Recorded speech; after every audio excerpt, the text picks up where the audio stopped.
క్రీస్తునందున్న ప్రియులకు ప్రేమతో వందనాలు తెలియజేయుచున్నాను. సెప్టెంబర్ నెల 28వ తేదీ 2025.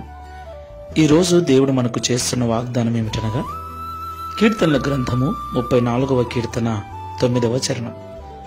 యెహోవా భక్తులారా, ఆయన యందు భయభక్తులు ఉంచుడి. ఆయన యందు భయభక్తులు ఉంచు వానికి ఏమీయూ కొదవలేదు. ఆమెన్.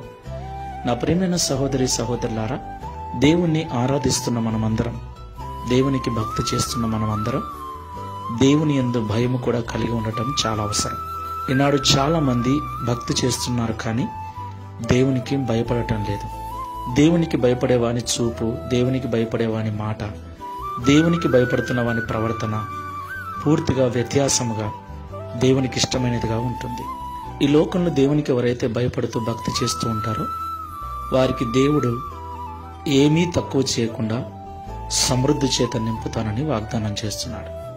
కాబట్టి మాటలు వింటున్న ప్రియ సహోదరి సహోదరుడా, దేవుని వలన అనేకమైన వాటిని పొందుకోవాలని ఉపవాసాలుంటూ కన్నీటి ప్రార్థనలతో విజ్ఞాపనలు చేస్తూ దేవుని సన్నిధిలో గోజాడుతున్నావా? దేవుడు నీ ప్రార్థన వినాలి, నువ్వు అడిగిన వాటిని అనుగ్రహించాలి అంటే భక్తితో పాటు దేవుని యందు భయము కూడా కలిగి జీవించు. అప్పుడు తప్పకుండా దేవుడు సమృద్ధితో నిన్ను నింపుతాడు. ప్రార్థన చేసుకుందాం. ప్రేమ స్వరూపుడా, పరిశుద్ధుడా, మీకు వందనాలు చెల్లిస్తున్నాం.